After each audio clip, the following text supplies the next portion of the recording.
A pesar de que la Alemania nazi controlaba ahora la mayor parte de la Europa occidental, el primer ministro británico, Winston Churchill, no tenía la intención de ponérselo fácil a Hitler. We shall not flinch from the supreme trial.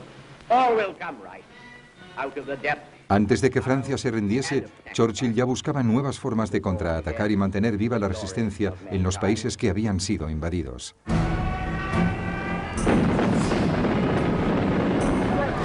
El 3 de junio de 1940, en el mismo momento en que los últimos soldados estaban siendo evacuados de las playas de Dunkerque, Churchill escribía a sus jefes de Estado Mayor exigiéndoles la formación de fuerzas de asalto que pudiesen atacar las costas de la Europa ocupada. En pocos días se hizo público en el ejército un llamamiento para reclutar voluntarios con el objeto de crear una fuerza de 5.000 hombres. Recibirían el nombre de comandos, a semejanza de las unidades móviles de los Boer, que habían luchado contra los británicos durante 3 años en Sudáfrica a finales del siglo XIX. Se crearon 10 unidades de comandos, cada una formada por 500 hombres. Y empezaron a ejercitarse en ataques desde el mar.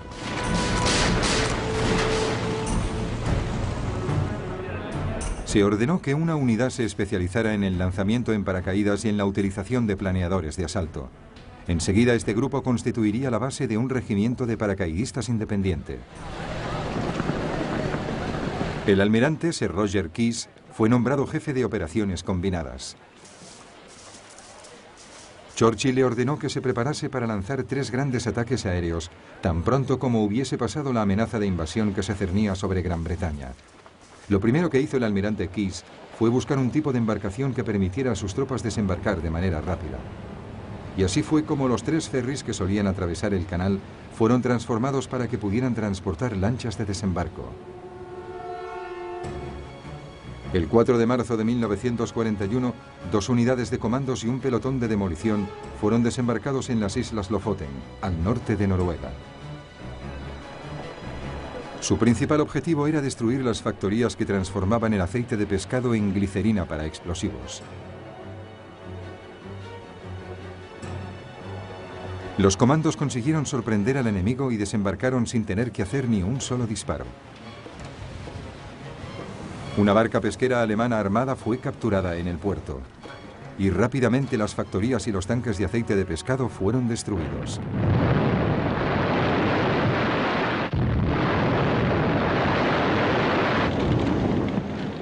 Un oficial no pudo resistir la tentación de utilizar la oficina de correos local para enviar un telegrama a Hitler en Berlín.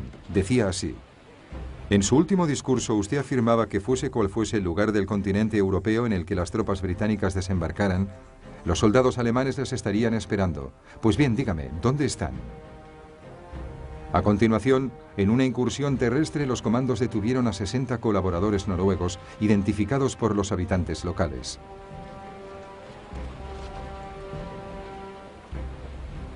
Con ellos también se llevaron a 115 voluntarios noruegos que se unirían a las Fuerzas Armadas Libres de Noruega en Gran Bretaña.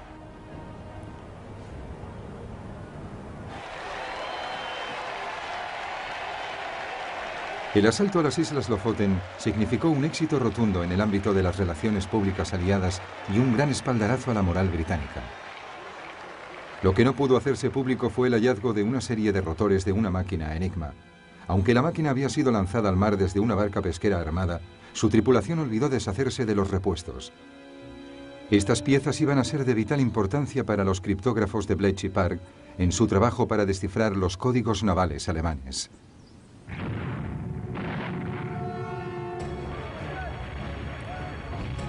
En diciembre de 1941, 4 unidades de comandos desembarcaron en el puerto noruego de Vaxo e inmediatamente se enzarzaron en un intenso combate.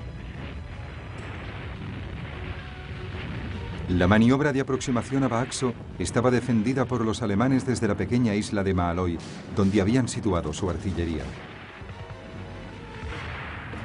Los comandos ocuparon Maaløy de manera rápida. Sin embargo, la lucha en la otra orilla, en Vaxo, fue dura y encarnizada.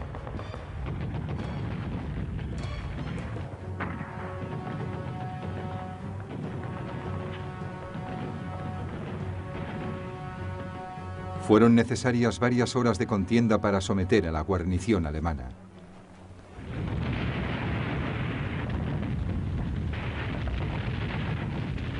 Los comandos volaron diversas fábricas y hundieron 8 barcos antes de retirarse.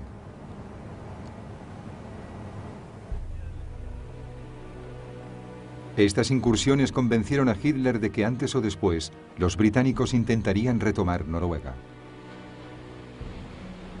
Durante los 4 años siguientes que duró la guerra, mantuvo allí a 250.000 soldados, hombres que en otros frentes habrían resultado tan vitales como necesarios. Sin embargo, por muy efectivos que fuesen, los asaltos de los comandos no fueron suficientes para Churchill, que necesitaba otras formas de frenar a los nazis. Para ello organizó y puso en marcha los movimientos de resistencia en los países ocupados. En julio de 1940 se creó el Ejecutivo de Operaciones Especiales con el objetivo de incendiar Europa, tal y como había afirmado Churchill.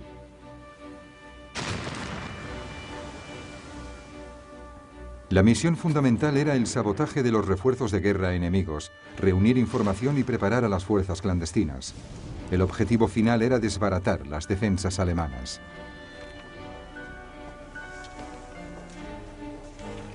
La mayor parte de las actividades de este grupo de operaciones especiales se concentraba en Francia. Rápidamente se reclutaron agentes en Gran Bretaña para que establecieran y coordinaran las redes de resistencia francesas. También se entrenó a operadores de radio y a correos para poder contar con su ayuda.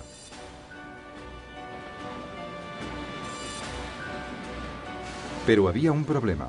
¿De qué forma podrían introducirse en el país estos equipos especiales? Se probó con submarinos, lanchas rápidas y barcos de pesca, pero las defensas costeras alemanas resultaron muy difíciles de traspasar. La solución eran los aviones. En agosto de 1940 se creó una unidad especial de la RAF con bombarderos Whitley y Westland Lysander de despegue y aterrizaje corto.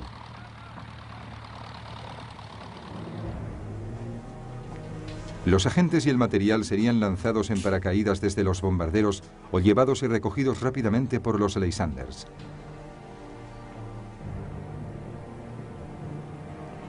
En las noches de luna llena, un número creciente de comités de recepción esperaría su llegada, a la vez que se establecería una red cada vez más extensa de grupos de resistencia.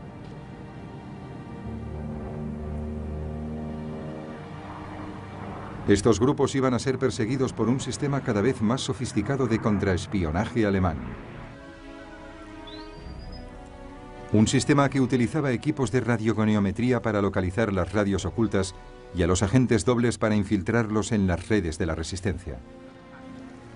El trabajo de los agentes del Ejecutivo de Operaciones Especiales era muy peligroso y su esperanza de vida era corta. El más pequeño error podía hacer que cayesen en manos de la Gestapo. Muchos de ellos fueron sometidos a torturas y murieron. A pesar de ello, Churchill estaba convencido de que valía la pena. Mantener viva la resistencia en los países ocupados era vital para millones de personas que confiaban en que la liberación llegaría algún día.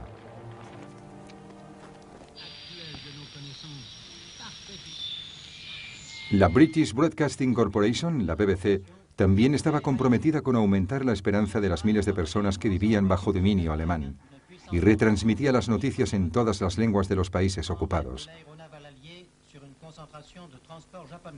Los que escuchaban estos boletines eran castigados por los alemanes con pena de muerte.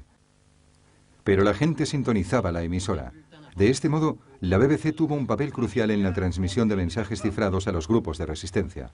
Los mensajes eran leídos siempre después de las noticias de las 9. Mensaje muy importante para el líder de Gael. Cuidado, esta noche lloverá a cántaros.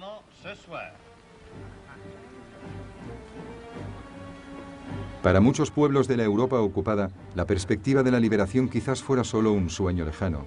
Sin embargo, a mediados de 1941, la liberación se iba a convertir de repente en algo más cercano. Gran Bretaña ya no estaría sola en su lucha contra el nazismo. Había conseguido un aliado imponente, y no era Estados Unidos, a pesar de que Churchill continuaba solicitando su ayuda. Se trataba de la Unión Soviética.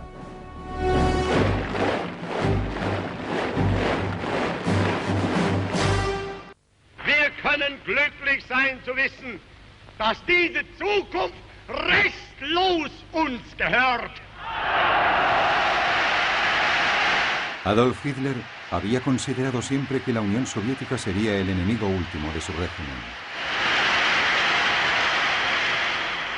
Der sich als Träger seines besten Blutes fühlen und dieses Wissen zur Führung der Nation. Odiaba el comunismo y consideraba que los grandes espacios abiertos y los abundantes recursos naturales controlados por la Unión Soviética serían el premio que finalmente permitiría al pueblo alemán ser la raza dominante.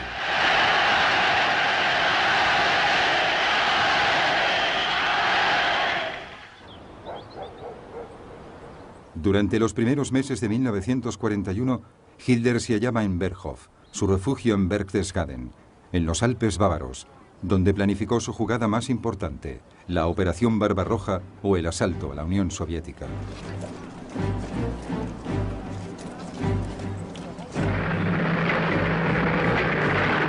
Sus ejércitos fueron desplegados en el este y se reforzaron sus equipamientos para lo que constituiría su mayor desafío.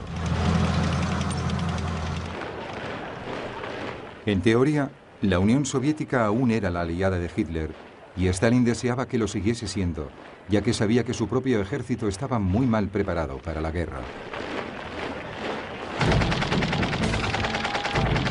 El poderoso Ejército Rojo, otrora el más grande y mejor equipado técnicamente del mundo, había sido devastado por las purgas de Stalin a finales de los años 30. 3/4 partes de sus oficiales de alto rango habían sido fusilados o encarcelados. A pesar de las apariencias, esto había provocado un desmoronamiento considerable en la moral, la eficacia y la autoestima del ejército.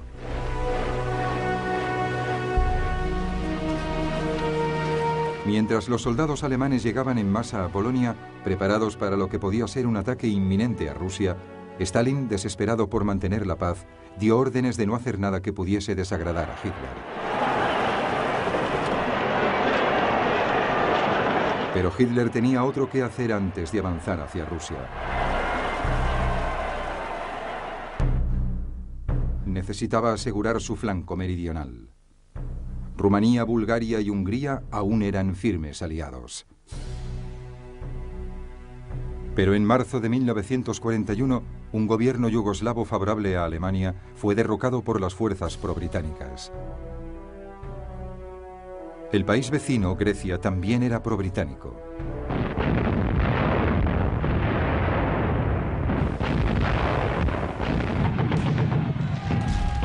Para neutralizar la amenaza, el 6 de abril de 1941, el ejército alemán invadió los Balcanes. 33 divisiones alemanas penetraron en Yugoslavia y rápidamente destruyeron sus defensas. La capital, Belgrado, se rindió el 12 de abril.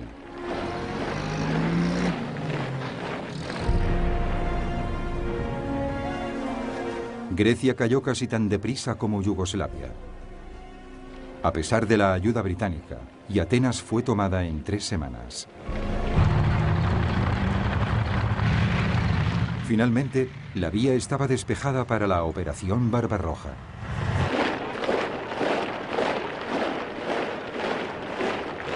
Más de 4 millones de hombres fueron desplegados, formando 138 divisiones. Contaban con la ayuda de más de 3.000 aviones de la Luftwaffe.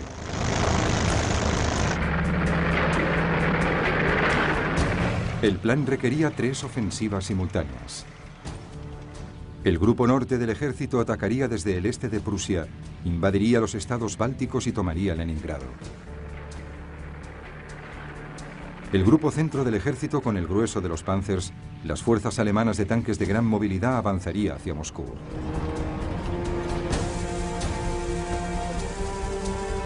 Y el grupo sur del ejército ocuparía Ucrania con su riqueza industrial y agrícola.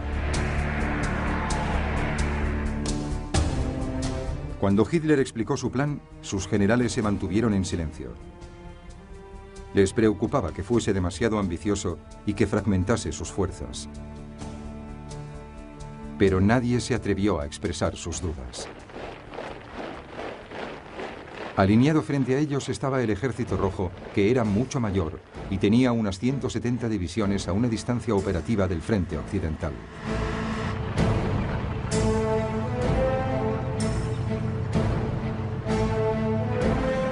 Los rusos también tenían más de 23.000 tanques, superando en mucho los 6.000 alemanes. Los tanques soviéticos eran más viejos y menos potentes, pero aún así constituían una imponente fuerza de combate. Lo que al Ejército Rojo le faltaba en tecnología y moral, lo compensaba con su gran superioridad numérica. La Operación Barbarroja constituiría un gran desafío.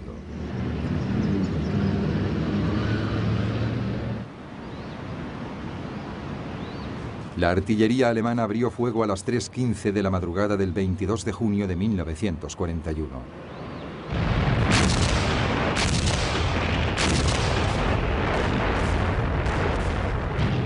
La Luftwaffe tomó parte en ella al amanecer, teniendo como objetivo los campos de aviación soviéticos.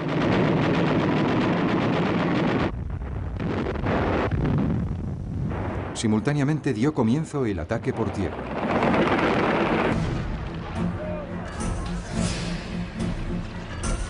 Los alemanes cruzaron el río Bak en la frontera entre Polonia y la Unión Soviética.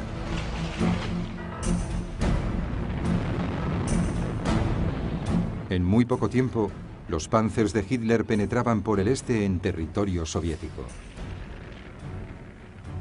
Al final del segundo día, la punta de lanza de los Panzers ya había avanzado más de 80 kilómetros. Mal coordinados, los contraataques del Ejército Rojo fueron rápidamente rechazados.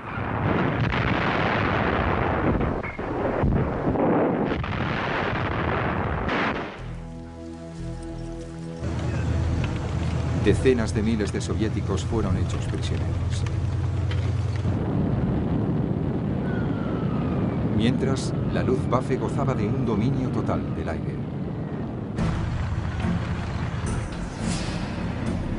El embate alemán paralizó el sistema de mando y control del Ejército Rojo.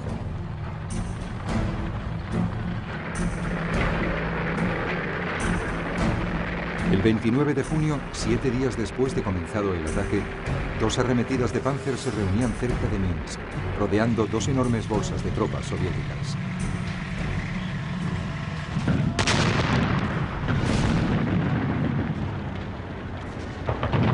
Tras los Panzers llegó la infantería y más de 300.000 soldados fueron hechos prisioneros.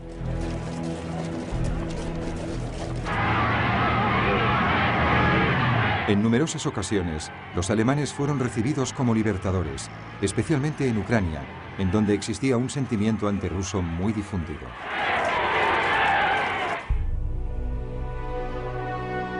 En Moscú, Stalin pareció sufrir una crisis nerviosa al oír las noticias de la traición de Hitler. Guardó silencio durante más de una semana.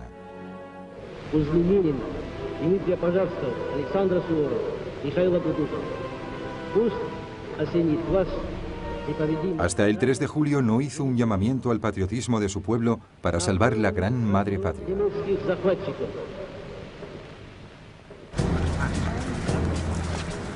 En Gran Bretaña, el primer ministro Winston Churchill recibió las noticias de la Operación Barbarroja con sentimientos controvertidos.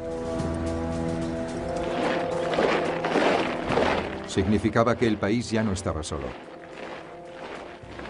Y proclamó inmediatamente que cualquier enemigo de la Alemania nazi era un amigo de Gran Bretaña, a pesar de las diferencias políticas en el pasado. Churchill envió una delegación a Moscú para que firmase un tratado de asistencia mutua con el ministro soviético de Asuntos Extranjeros, Vyacheslav Molotov. Pero aparte de enviar ayuda por mar, en aquel momento preciso Gran Bretaña no podía hacer mucha cosa más para ayudar a la Unión Soviética.